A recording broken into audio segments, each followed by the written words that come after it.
Hey, how you doing? My name is Ryan, and today I'm revealing my list for the top 10 most overpriced Marvel minifigures. As a collector, there are sometimes your jaw will drop at a minifigure's price on the secondary market.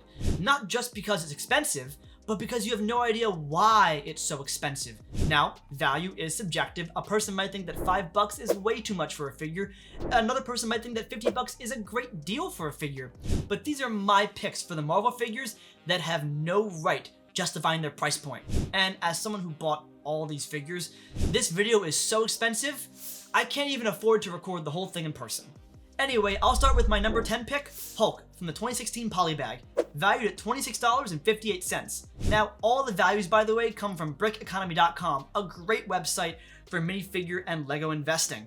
Now, because this Hulk came in a polybag, the figure has a floor value of $4, and in my mind, it should have stayed there.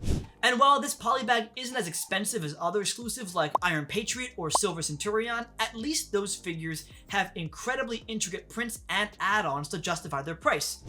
This Hulk figure looks and feels more like an off-brand cheap custom than an official Lego minifigure. The only value I can see in this Hulk is if you're doing stop motion and you needed one frame in between Bruce Banner and Big Fig Hulk. But is it really worth $26.58 for one frame of animation? I don't think so. But how about our number 9 pick, Drax from 2014. Current value, $49.25. While the initial iteration of Drax is nice, the value of this figure is still increasing despite nowadays only one part is exclusive to this figure. The legs are repeated in the rest of the Guardians of the Galaxy set, and the torso is reused in the second Drax figure. So I could build the majority of this minifigure for around $10 on Bricklink. So the real experience of buying the whole figure is overpriced in my opinion. Moving up to my number 8 pick, it's Hawkeye from 2016. Current value, $34.46. Now, of all the figures included in the infamously rare Tanker Truck Showdown from Civil War, why is Hawkeye the most expensive? The only exclusive element is the torso, and while the purple is nice, I expect the figure to lose some value when the Marvel CMF Series 2 arrives, as we're rumored to receive another Hawkeye minifigure wearing purple. Now, I don't mind a rare figure growing in value, but when the set sees under 300% appreciation, and the figure sees 488% appreciation, that screams overpriced to me. But how about my number 7 pick, Deadpool? Current value, $51.26. This figure is constantly in demand, but the brick economy chart doesn't tell the whole picture in my opinion.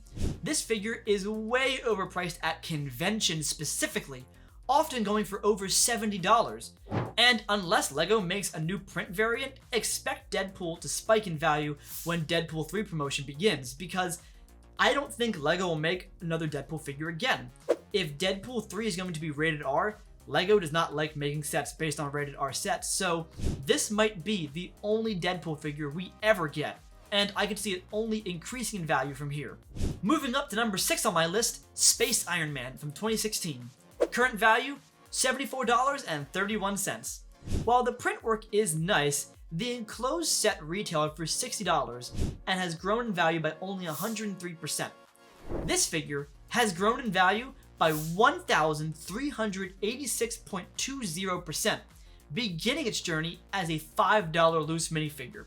And this may be a personal opinion, but the abundance of the white Quantum Realm suits in 2019, I thought, would have slowed the growth of this figure's value. But Space Iron Man has seen almost 25% appreciation each year, for a big reason in that it's the only white Iron Man suit, and the closest we got to a superior Iron Man figure. But how about my number 5 pick, Quicksilver? Current value, $68.47. This figure was included in a set that retailed for $50, and the set appreciated only 139%. Meanwhile, this figure, with a not so impressive print work, has grown 1,269% in value, and part of the reason being, this is, as of now, the only way to get Quicksilver. We might be getting a new iteration in the rumored UCS Avengers Tower set, but that set's gonna retail for at least $500, so expect that figure to be just as expensive. And perhaps I'd be more forgiving of this Quicksilver from Age of Ultron if the weirdly exclusive face actually resembled Pietro. If Marvel can use the same face for Captain America and Hawkeye, why does this figure get the ultra rare face? It makes no sense to me and makes this figure overpriced in my opinion. But not as overpriced as my number 4 pick, SheHulk. Current value, $57.86. This figure has constantly gone up in value despite her surrounding set being terrible, and the vehicles in that set going for $15 on Bricklink. Now, we've seen a recent spike in value due to the SheHulk show, and various Instagrammers using this figure for posts. But with the Marvel CMF Series 2 potentially containing a new SheHulk figure, who knows if that will tank or supercharge this figure's value. It could do either, and frankly, I don't see anything lessening this figure's value. But now we're into the top 3, the triple-digit figures. At number 3 is Maria Rambo, current value, $159.66. There's just one exclusive element, and it's an alternate face on this figure.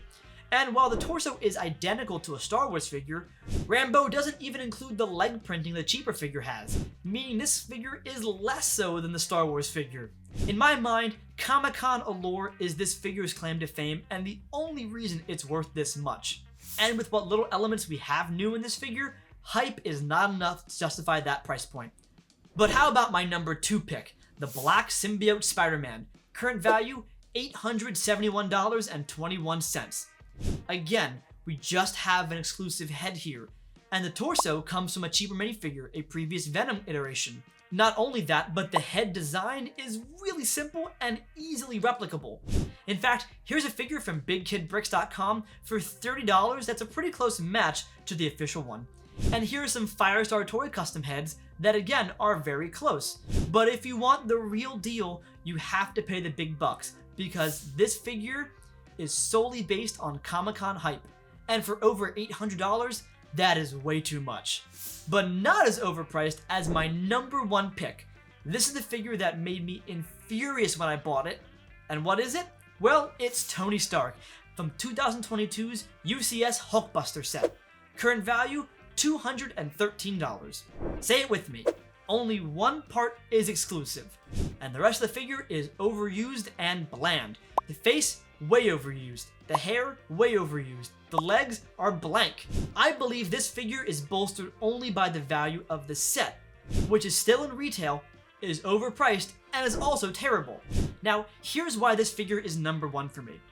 If the set retires quickly, the figure will only go up in value, so this is a worst case scenario for collectors.